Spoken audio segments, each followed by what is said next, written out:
slow up, no I don't take shit. I got no love for the fakeness. If you wanna play tough and wanna hate this, I'll always show up. I don't ever slow up, no I don't take shit. I got no love for the fakeness. If you wanna play tough and wanna hate this, I'll always show up and make a statement. Assalamualaikum Ustaz Ikhbani. Waalaikumsalam warahmatullahi wabarakatuh. Alhamdulillah nih kita ketemu lagi nih di tengah kesibukan Ustadz nih. Alhamdulillah udah sempetin waktu buat kita bantu orang-orang yang butuh sama yang kita anggap sebagai masalah. Alhamdulillah. Ustadz, pada kesempatan kali ini nih masih ada kaitannya dengan beberapa episode sebelumnya. Yang pertama mungkin sedikit kita bahas sedikit ya, masalah sholat doa. Nah kemarin pada beberapa waktu kemarin tuh saya ketemu sama beberapa orang. Dia langsung discuss begini, bro, lebih penting mana sholat sama berpikiran baik atau berkelakuan yang baik? Ya. Dan dia lebih meyakini bahwa gue nggak ganggu orang deh. Percuma lo sholat tapi lo masih gibahin orang, masih suka ngehina karya-karya orang, ya kan? Gue mending positif aja sama orang. Ya. Nah itu gimana Ustaz? Mohon pandangannya Ustaz. Positif terhadap apa yang akan terjadi atau berpositif tentang kejadian yang akan datang itu memang diajarkan dan disunnahkan oleh Nabi Muhammad SAW. Firman itu berdasarkan daripada hadis qudsi yang disampaikan oleh Allah Subhanahu wa taala di dalam hadis Nabi sallallahu alaihi wasallam. Kata Allah di dalam hadis tersebut, ana inda zanni abdi bi. Saya bersama prasangka hamba-hamba saya. Ada sebagian ulama yang mengatakan dalam bahasa Arab maqalahnya adalah afkaru aqdaru. Apa itu artinya?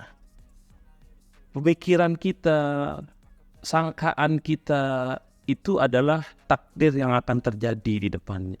Jadi memang diajarkan dalam agama itu untuk kita berpositive thinking.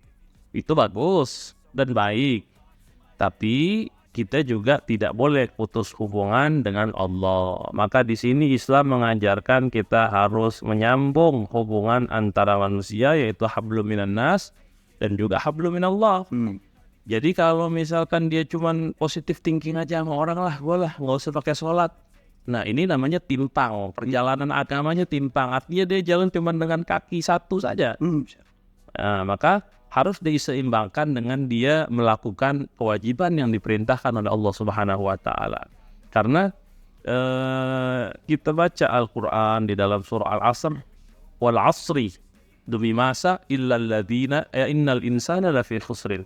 Sesungguhnya manusia itu berada di dalam kerugian.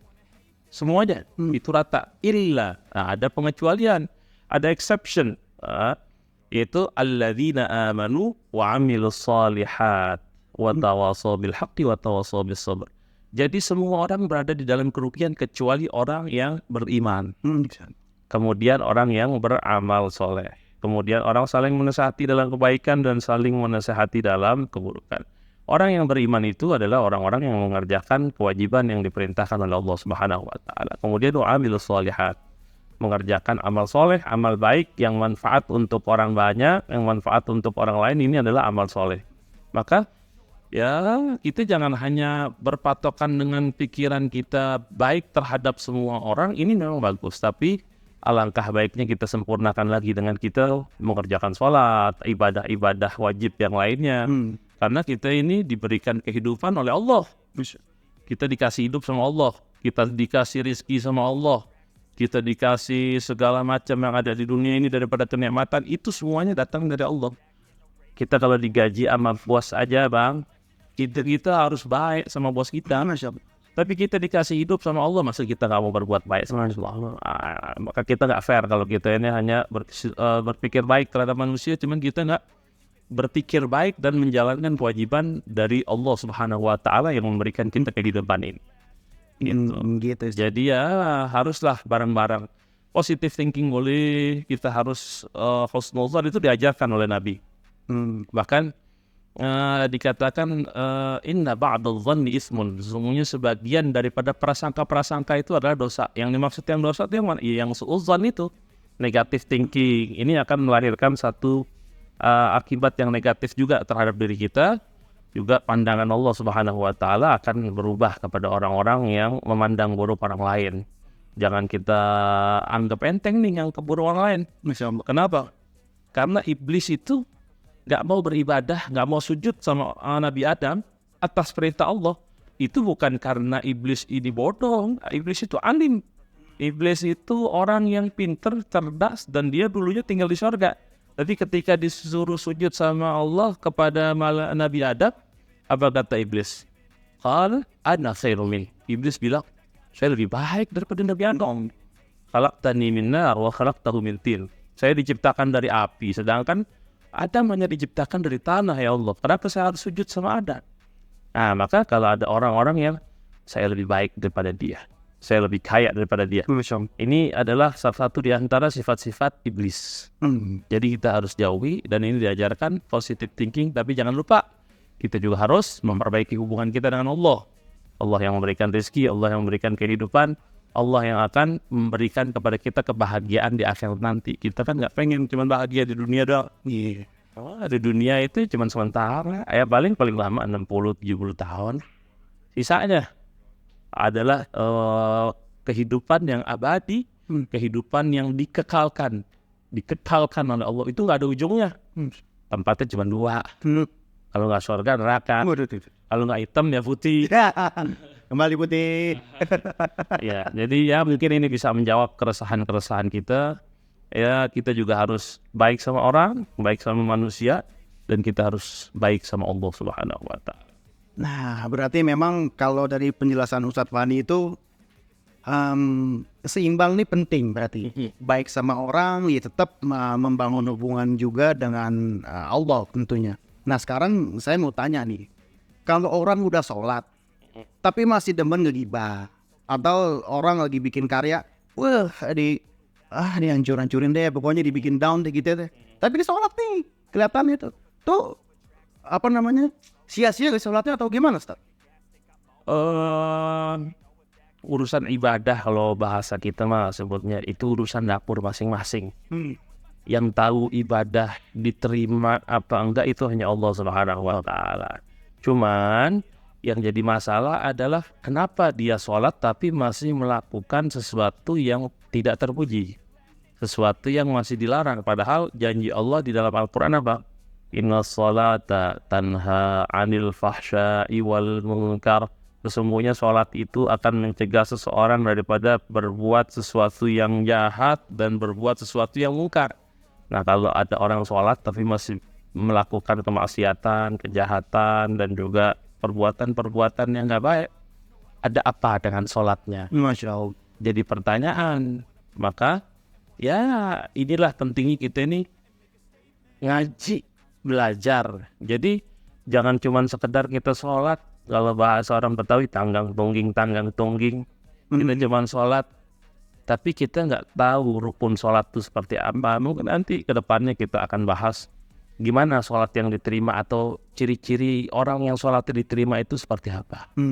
Nah, kalau misalkan yang dikatakan diceritakan tadi oleh Bang Baik, Bang Dede, ya berarti ada apa dengan sholatnya, maka kita harus perbaiki. Ya.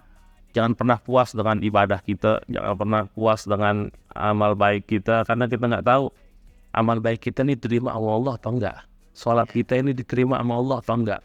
Jadi belajar, karena kita ini manusia disuruh sama Allah, Iqra, suruh baca, suruh belajar, suruh ngaji. Jadi kalau kita ada yang pertanyaan yang sekiranya ganjel di hati kita, silakan tanyakan dengan orang-orang yang ahli. Ya, insyaallah. Nah, berarti memang keresahan tadi sudah mulai terang beneran. Saya putih itu kelihatan. Ya, memang apapun itu, keseimbangan itu sangat penting, bro. Ibadah dasarnya ilmu ya, Ustaz. Betul.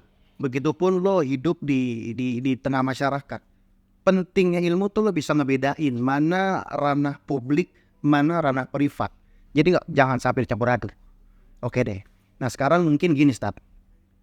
Ini masalah yang tadi masih ada kaitannya nih, Ustaz. Ya. Dia ada balik nanya nih di akhir-akhir dia pas sebelum kita bubar.